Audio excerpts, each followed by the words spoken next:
नमस्कार। Self made tutorial में एक बार फिर से आपका स्वागत करती हूँ, अभिवादन करती हूँ।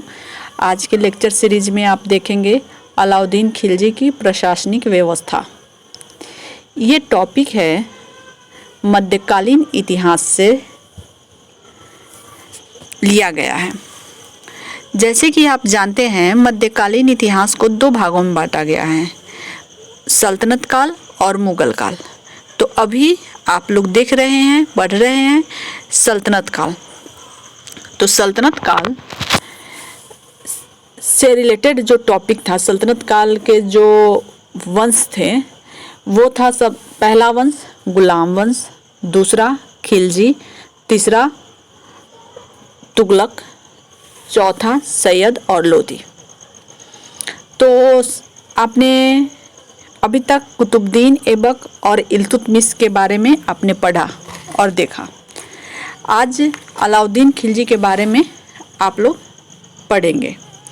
तो अलाउद्दीन खिलजी की प्रशासनिक व्यवस्था, अलाउद्दीन खिलजी के बारे में मैं बताऊंगी आपको, लेकिन एक बात बता दूं कि अलाउद्दीन खिलजी की प्रशासनिक व्यवस्था और आर्थिक सुधार जो थे इतिहास में बहुत महत्वपूर्ण थे। और अलाउद्दीन खिलजी ही वह एक शासक था जिसने भारतीय साम्राज्य को, या ये कहे कि जिसने अपना अधिकार, या ये कहे कि सल्तनत का जो अधिकार क्षेत्र था वो दक्षिण भारत तक ले गया। तो अभी आपको बताऊं कि खिलजी वंश का संस्थापक जो था, गुलाम वंश के बाद खिलजी वंश आता है। खिलजी वंश का संस्थापक था जलालुद्दीन खिलजी। जलालुद्दीन खिलजी जो था अलाउद्दीन खिलजी का चाचा था, और अलाउद्दीन खिलजी ने छल से उसको मारकर गद्दी प्राप्त किया था। और इस तरह से अलाउद्दीन खिलजी खिलजी वंश का एक सफल प्रशासक और कुशल प्रबंधक था। वह गद्दी पर बैठा कब 1296 ईस्वी में दिल्ली सल्तनत की गद्दी पर बैठा था। उसकी शासन व्यवस्था पूर्ण रूपेण सुसंगठित, निरंकुश और विशुद्ध सैनिक शासन था। सैनिक बल पर ही उसने उत्तर तथा दक्षिण भारत में विजय पताका फहराई थी। वो फर्स्ट ऐसा शासक था सुल्तान सल्तनत काल का जिसने दक्षिण भारत तक अपने साम्राज्य का विस्तार किया था। और एक बात बताऊं, जब हम यहाँ प्रशासनिक व्यवस्था की चर्चा करेंगे अलाउद्दीन खिलजी की, तो उसके प्रशासन की सबसे बड़ी विशेषता थी कि उसने राजनीति को धर्म से एकदम अलग करके रखा था। उसके शासन काल में उलेमाओं तथा मुल्लाओं का कोई प्रभाव नहीं था, यानी कि धर्म के जो प्रतिनिधि होते हैं उनका कोई हस्तक्षेप नहीं था। अलाउद्दीन वही करता था जो उसके विचार से राज्य के हित में होता था। उसके मकबरे के जो लेख हम लोग पढ़ते हैं उससे स्पष्ट होता है कि वह एक सच्चा मुसलमान और इस्लाम का समर्थक था और इस्लाम धर्म में पूर्ण विश्वास करता था। ओके, तो एक एडमिनिस्ट्रेटर के रूप में अलाउद्दीन खिलजी एक योग्य और कुशल प्रबंधक था। अब जब अलाउद्दीन खिलजी गद्दी पर बैठा तो उसके सामने अनेक तरह की समस्याएं थी। ऐसा इसलिए कि वह खुद अपने चाचा को मारकर विश्वासघात करके दिल्ली की गद्दी पर बैठा था। तो उसके सामने उसके बहुत सारे दुश्मन भी थे, और वो ऐसा उसे महसूस भी हो रहा था कि उसकी सत्ता जो है समस्याओं से घिरी हुई है। तो इसके लिए सबसे पहले उसने क्या किया, अपनी शक्ति बढ़ाया ताकि वो साम्राज्य का संचालन अच्छे ढंग से कर सके। तो उसने अपनी शक्ति को बढ़ाने के लिए और अपने विद्रोहियों को शांत करने के लिए सबसे पहले उसने क्या किया, उसकी प्रशासनिक व्यवस्था पर तो हम आएंगे और पढ़ेंगे भी कि उसकी शासन व्यवस्था के कौन कौन से तत्व हैं, या ये कहें कि पार्ट हैं। लेकिन सबसे पहले बताएंगे कि उन्होंने अपने प्रारंभिक विद्रोह समस्याओं का कैसे दमन किया और अपनी शक्ति का विस्तार कैसे किया। तो अलाउद्दीन खिलजी जब गद्दी प्राप्त किया बैठा, तो उसने तो स्वयं अपने चाचा की हत्या और विश्वासघात करके बैठा था। इसीलिए उसे हमेशा विद्रोह या हत्या का भय बना रहता था। और जब बैठा तो अनेक विद्रोह हुए भी, अतः इन विद्रोहों को दबाने के लिए उसने कठोर नीति अपनाई। सुल्तान ने सफलतापूर्वक सभी विद्रोहों को दबा दिया, लेकिन सुल्तान को इससे आत्मसंतुष्टि नहीं हुई, क्योंकि वह इन विद्रोहों के कारणों का पता लगाना चाहता था वह मतलब उन विद्रोहों के समूल को नष्ट कर देना चाहता था। यानी कि जो उसके राज्य में विद्रोह होते थे, जो समस्याएं खड़ी होती थी, तो वो क्यों होती थी, वह उसका मतलब जड़ से सफाया करना चाहता था। और अपने सरदारों की राय मशवरे से इस निष्कर्ष पर पहुंचा कि प्रत्येक विद्रोह के निम्नलिखित 5 कारण हैं। कौन कौन से कारण हैं? गुप्तचर विभाग की अयोग्यता, यानी गुप्तचर व्यवस्था सही नहीं है। मद्यपान, अमीरों की मेलजोल और वैवाहिक संबंध, धन की अधिकता, सुल्तान और जनता में सीधे संपर्क का अभाव। ओके, तो ये सब था, 5 कारण बताया गया। तो ये आप देख सकते हैं। तो सर्वप्रथम जब वो गद्दी प्राप्त किया बैठा, तो सबसे पहले उसने शराब पीना और जुआ खेलना बंद करवा दिया। उसने अपने तथा जनता में सीधा संपर्क स्थापित किया और उसने इस संपर्क साधने के विचार से अमीरों की आज़ादी छीन ली। अमीरों के गुट को तोड़ने के लिए उसने यह आज्ञा दी कि बड़े अमीर और सरकारी पदाधिकारी सुल्तान की आज्ञा के बिना न मिल सकते हैं, न आपस में दावत सूरा पानी कर सकते हैं और ना ही वैवाहिक संबंध स्थापित कर सकते हैं। यानी 2 व्यक्तियों के मिलने आपसी संबंध को स्थापित करने के लिए भी सुल्तान की आज्ञा जरूरी थी। ऐसा क्यों किया अलाउद्दीन ने? इसलिए किया ताकि उसके पीठ पीछे कोई उसके खिलाफ षड्यंत्र न बनाए, किसी तरह के विद्रोह को बढ़ावा न दे। अलाउद्दीन को पूर्ण विश्वास हो गया कि संपत्ति की अधिकता से ही विद्रोह होता है। ऐसा भी वो सोच रहा था कि अमीर जो हैं अनेक तरह से राज से संपत्ति अर्जित करते हैं और अपनी स्थिति मजबूत करते हैं। जब मजबूत करते हैं तो वो राजा को टक्कर दे सकते हैं और इसके लिए ज़रूरी है कि सबसे पहले उन्हें निर्धन बनाया जाए। तो इसलिए सामंतों और अमीरों को जो रियायतें मिल रही थी पहले से, उसे बंद करवा दिया। उन सबको बंद करवा दिया। इस तरह से उनके साम्राज्य में शांति स्थापित हो गई और कहा जाता है कि यह शांति एक प्रकार से शमशान की शांति थी। समझ रहे हैं कि शांति तो थी, लेकिन वो बहुत ही कड़े ढंग से और बहुत ही अपने ताकत और जोर ज़बरदस्ती से कायम की गई थी। अब हम देखते हैं अलाउद्दीन खिलजी की प्रशासनिक व्यवस्था।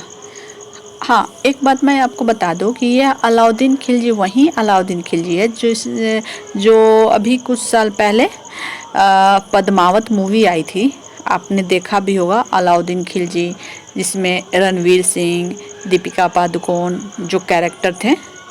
तो वही अलाउद्दीन खिलजी जो अपने चाचा जलालुद्दीन की हत्या करता है, ये वही अलाउद्दीन खिलजी, वही कैरेक्टर ये है। ये तो इतिहास के पन्नों में एक दर्ज एक बहुत महान सुल्तान था और इसने बहुत ही अनुशासित रूप से साम्राज्य विस्तार किया, अपने सल्तनत अपने वंश का संचालन किया। हम पढ़ेंगे कि कैसे इसने प्रशासनिक क्षेत्र में क्या सुधार किया और आर्थिक क्षेत्र में इसने क्या सुधार किया, क्यों किया। तो आर्थिक सुधार के लिए तो आप नेक्स्ट वीडियो देखेंगे, लेकिन प्रशासनिक के लिए आज के लेक्चर सीरीज आप फॉलो कीजिए। अलाउद्दीन खिलजी की प्रशासनिक व्यवस्था। अलाउद्दीन खिलजी शक्तिशाली केंद्रीय सरकार में विश्वास रखता था। उसके अधीनस्थ अधिकारी सेवक की तरह उसकी इच्छाओं आज्ञाओं का पालन करते थे। राजा की सहायता के लिए, सुल्तान की सहायता के लिए बहुत सारे केंद्रीय पदाधिकारी वर्ग होते थे। जैसे सुल्तान के बाद प्रमुख स्थान होता था वजीर का। वजीर वित्त विभाग का प्रधान था। प्रांतीय शासन पर निगरानी रखना, आय व्यय का हिसाब करना, आमिल की नियुक्ति, अभियानों का नेतृत्व करना वजीर का मुख्य काम होता था। केंद्रीय सरकार के सैनिक पदाधिकारियों में आरिज मुमालिक युद्ध मंत्री था।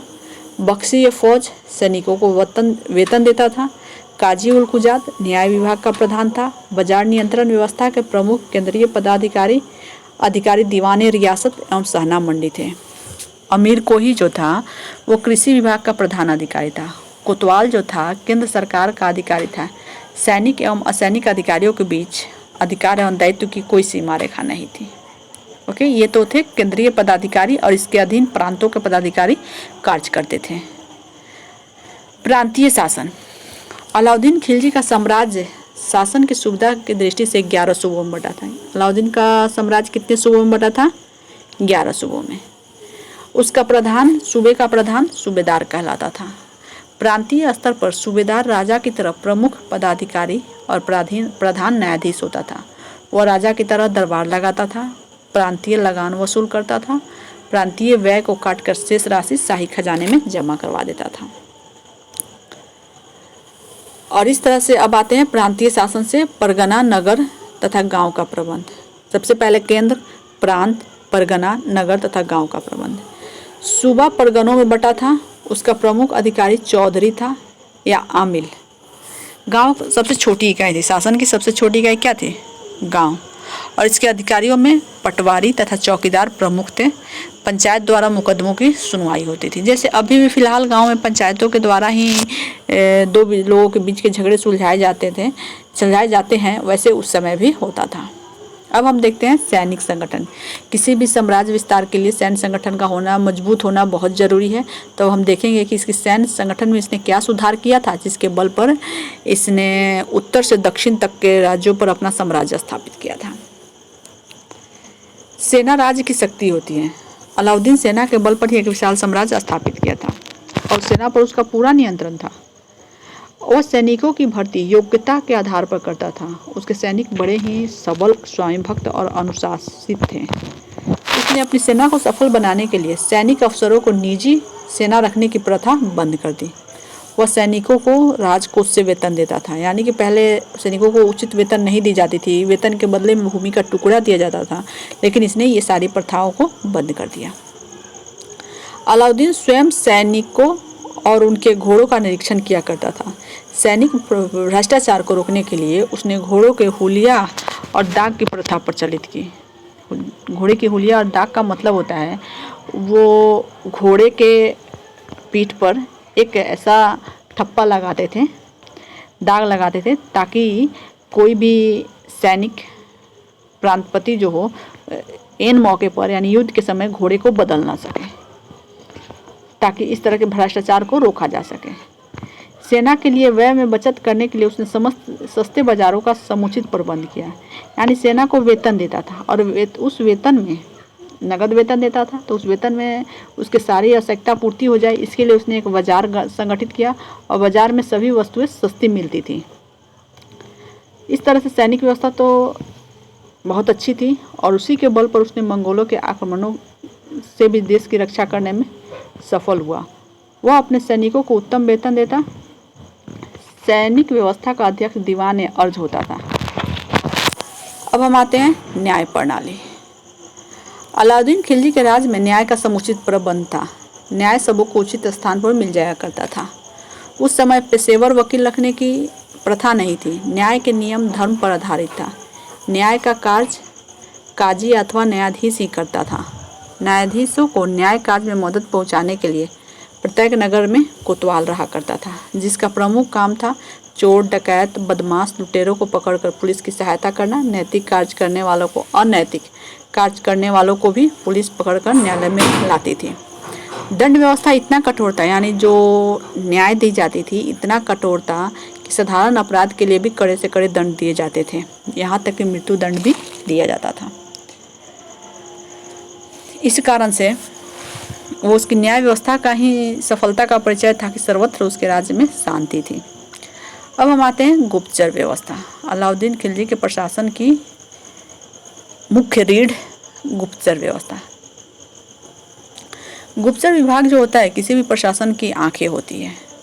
अलाउद्दीन ने गुप्तचर विभाग को सुंदर ढंग से संगठित किया था। उसने अपने साम्राज्य के हर एक नगर अधिकारियों एवं अमीरों के पीछे गुप्तचर लगा रखा था।